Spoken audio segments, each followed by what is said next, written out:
Imagine thinking you've finally beaten death itself, that you've broken a curse that's been haunting your family for over 50 years, and then, wham! A freight train carrying massive logs derails right in front of you, and there's absolutely nowhere to run. But how did a simple college student's nightmares lead to this absolutely brutal ending? Well, buckle up, because this story goes way deeper than you think, and it all started with one woman's vision back in 1968. Hey horror fans, welcome back to the channel. If you're ready for the most insane breakdown of Final Destination, Bloodlines, make sure to hit that subscribe button and ring the bell. Trust me, you don't want to miss what's coming. Let's go back to 1968 to the grand opening of the Skyview restaurant, this absolutely gorgeous, upscale place with these stunning glass floors that you could see right through. Picture this. Crystal chandeliers hanging from the ceiling, elegant couples in their finest evening wear, and this breathtaking glass dance floor suspended high above the city. It's opening night, and Alice Campbell is there with her fiancé, Paul, along with hundreds of other guests, all dressed to the nines and ready to celebrate. But Alice isn't just any ordinary guest. She's got this terrifying gift where she can see disasters before they happen. And right in the middle of all this celebration, while the orchestra is playing and everyone's dancing and having the time of their lives, Alice suddenly gets hit with this absolutely horrific vision. In her mind, she sees the unthinkable. The glass floor, unable to handle the weight and vibrations of all these people dancing, starts to crack and splinter. The structural supports begin to fail, and then the gas heating system, which is keeping this high-altitude restaurant warm, starts to malfunction and leak. What happens next is a chain reaction of pure horror. Gas fills the air, someone's cigarette or a spark from the kitchen ignites it, and the entire place is death trap. The explosion doesn't just kill people, it brings down the whole tower, sending everyone plummeting to their deaths. But here's the incredible part. Alice doesn't just save herself and Paul. Her actions create this ripple effect that prevents the entire disaster.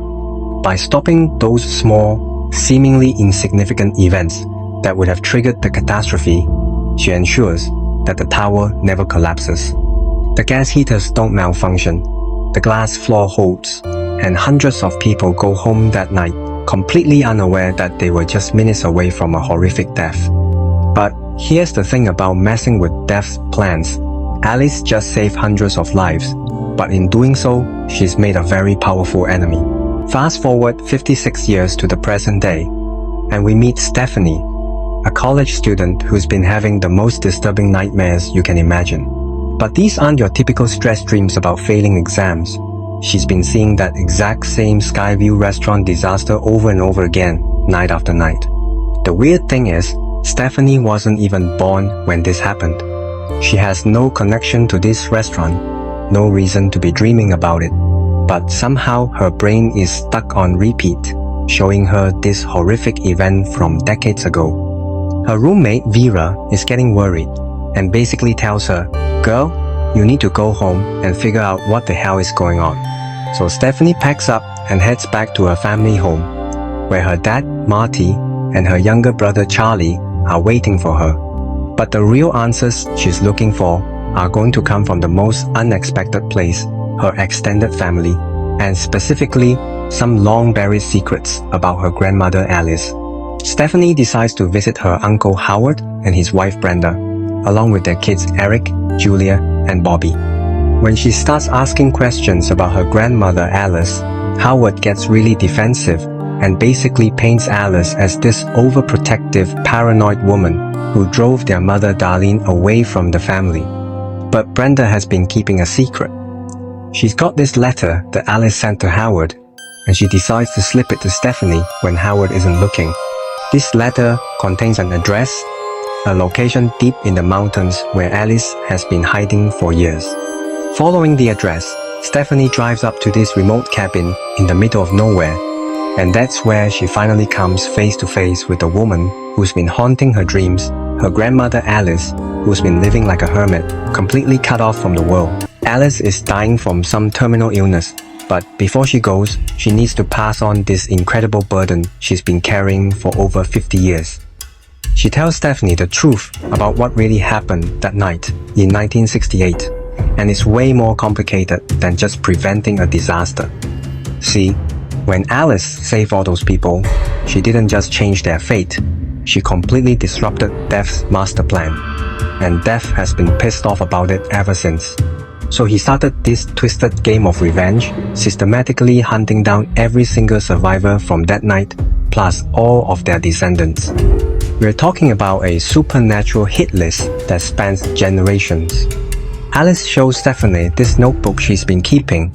It's like a survival guide, filled with patterns, omens, and clues about how death operates. She's been documenting every death, every sign, trying to stay one step ahead of this cosmic force that's been hunting her family. Even Paul, her fiancé, couldn't escape. Death got him in what looked like just another accident. Stephanie's first reaction is exactly what you'd expect. She thinks her grandmother has completely lost her mind. But Alice knows she's running out of time, so she decides to prove her point in the most dramatic way possible. She walks outside the cabin, and in this absolutely brutal sequence, a series of chain reactions leads to a weather vane piercing straight through her jaw, killing her instantly. It's like Death was just waiting for the perfect moment to finally claim her. After Alice's funeral, Stephanie's mom, Darlene, finally comes back home. But there's still this huge tension because Stephanie can't forgive her mother for abandoning the family all those years ago. The family decides to have this barbecue. You know, one of those, let's try to heal and come together kind of gatherings. During the barbecue, Stephanie is going through Alice's notebook and finds references to someone called JB. But before she can figure out who that is, Death decides to make his presence known. Uncle Howard steps on some broken glass and falls down. The fall triggers this absolutely insane chain reaction. Somehow, a lawnmower gets accidentally activated, and Howard's head gets completely shredded by the blades. But Death isn't done yet. That same night, Eric is working late at his tattoo shop when another accident happens. A series of chain reactions causes the place to catch fire. But here's the thing, Eric actually survives because he's wearing a leather jacket that protects him from the flames. This near miss is what finally convinces Stephanie that Alice was right all along. Death is hunting them, and they are all on his list. She and Charlie try to warn the rest of the family, but nobody wants to believe them. That is, until they all witness something that changes everything. Julia accidentally falls into a dumpster, and before anyone can help her, a garbage truck shows up and the compactor activates. She gets crushed alive right in front of everyone. Imagine the most horrific way to die, and that's exactly what happens to Julia. The family finally realizes that Alice wasn't crazy, death really is coming for them. After Julia's brutal death, the remaining family members finally accept that they're dealing with something supernatural. But here's where we get a major plot twist. Brenda reveals that Eric isn't actually Howard's biological son.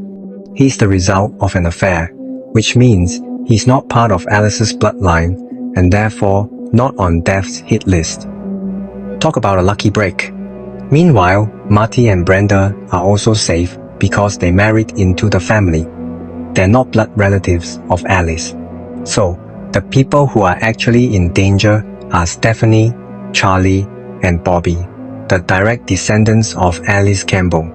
Darlene suggests they track down this mysterious JB person from Alice's notebook.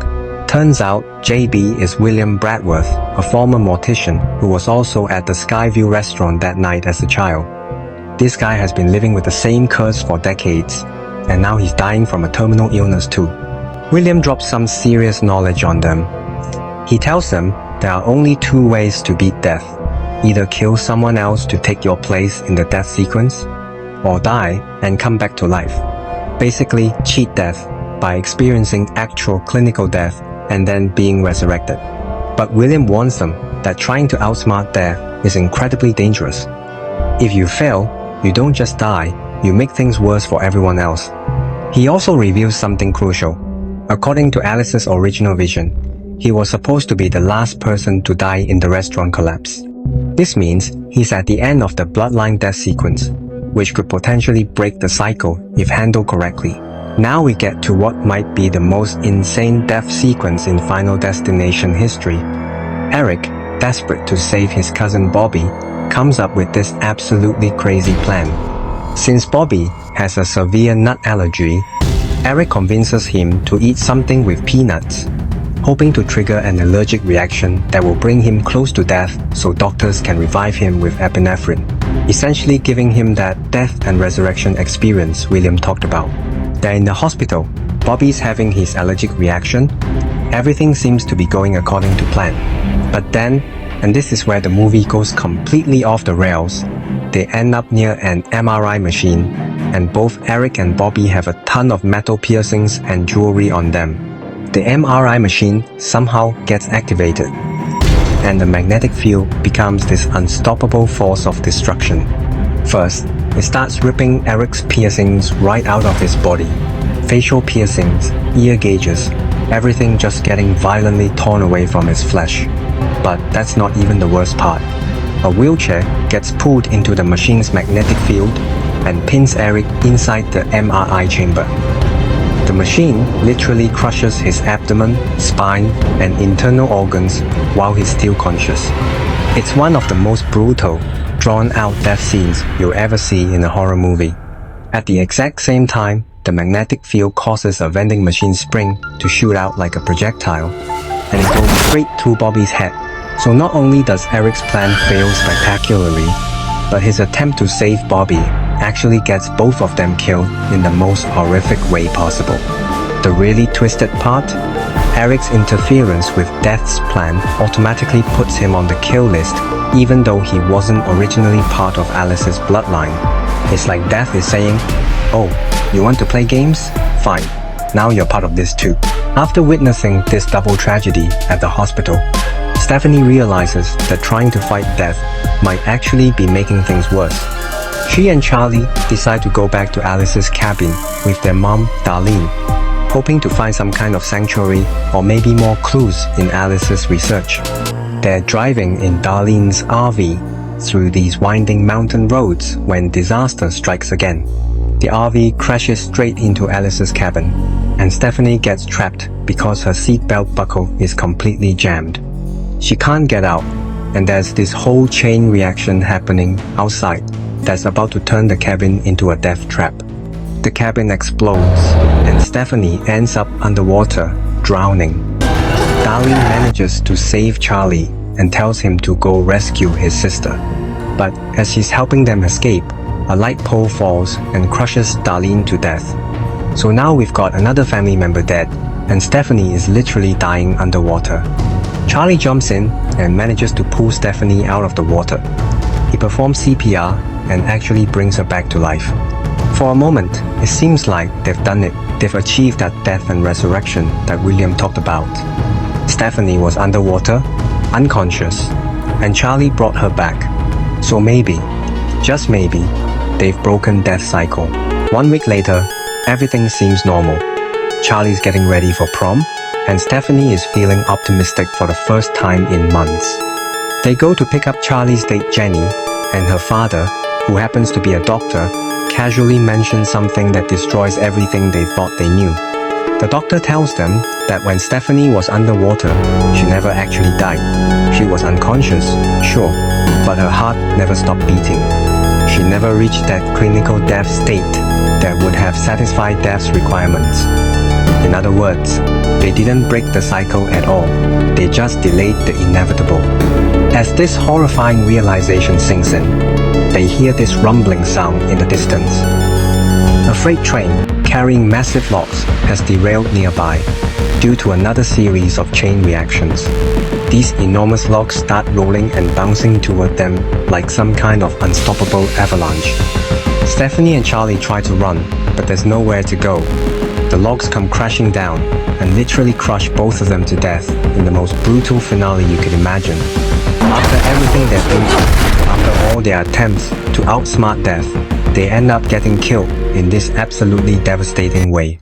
And that's how Final Destination Bloodlines ends. with the realization that you can't cheat death, you can't outsmart him, and you definitely can't break a cycle that's been going on for over 50 years.